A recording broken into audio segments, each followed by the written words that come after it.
Okello is joining us via way of phone. And Honorable Okello, thank you so much for talking to us. This is not the first time the bill has been brought on the floor of the House.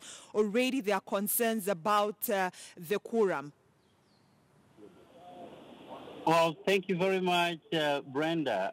As you rightly put it, this is not the first time that this bill is being brought on the floor of the House. Twice it has been brought before, and twice it has failed. Today is a third attempt by the government to shepherd this into a law as an act of parliament that will then be respected if at all it sees the light of the day.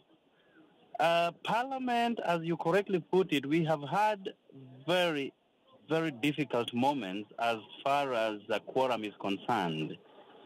To pass such a bill, you really need, two-thirds majority, which translates into 233 members of parliament. But a quorum for any sitting is 50 members of parliament. I have, in the last 1 year, can equivocally state that at no given time have we had a quarter of the members of parliament at any given time of the House debate, unless it is something that is so serious, such as the VAT bill or security laws that were passed in the last parliament, or something that is of great interest to members of parliament. So yes, a quorum could be a hitch today, Brenda. Whereby this bill will flop again? I cannot preempt the final verdict today. But, first things first. We have a constitution that is very progressive. We have a constitution that has paid credence to several tenets of the constitution regarding the third gender rule. If you read Article 27 of our constitution, Article 81, Article 116, and several other articles within the Constitution, together with several acts that have been, domiciled within various ministries and various departments. You talk about the Ministry of Gender, Public Service, Gender, and Youth Affairs. So we do not have a lacuna in our law for this most important bill to be made into law.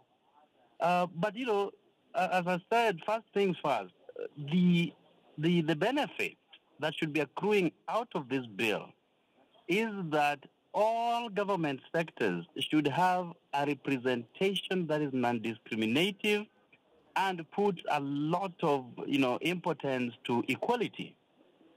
When we talk about this bill, and the whole nation is looking at Parliament as one of the areas where that kind of representation is lopsided. So, Honorable Okello, currently Kenyans, all eyes are on Parliament to see that this bill is implemented. But apart from Parliament, for the entire nation to achieve this two-thirds gender rule, how realistic is it? Well, it is very, very simple. The government controls the biggest, labor market. If the president's pronouncement, just a presidential decree, even an executive fiat, if he says that all government sectors must have a face of a third gender rule principle, it will be done the following day. It will be done if the president would say that, because he's the head of state and the head of government. Now, people have focused their attention to Parliament as the only organ that lacks absolute representation of women. The drafters of our Constitution, recognizing this, carved 47 women representative slots so that no one would compete against women. All right. And the wisdom behind this, Brenda, was that if women will make attempts towards political competition and at the end of the day get several slots or several seats in the way of a win, then the 47 slots predominantly for women would therefore make it very easy for a third gender representation within Parliament. Now, Honorable Kello, we have seen a lot of lobbying being done not only by women parliamentarians and women organizations. Over the weekend, we've seen President Uhuru Kenyatta, his deputy William Ruto. We've also seen NASA principals Kalonzo Musyoka, Raila Odinga lobbying their troops to actually support this bill. So are we likely to see members of parliament supporting this bill because they're being, they're being urged by their party leaders to do so? Well, we would want to get very interested in the reasoning behind, adoption of two-thirds or a third gender role. Because we are looking at perhaps the political landscape.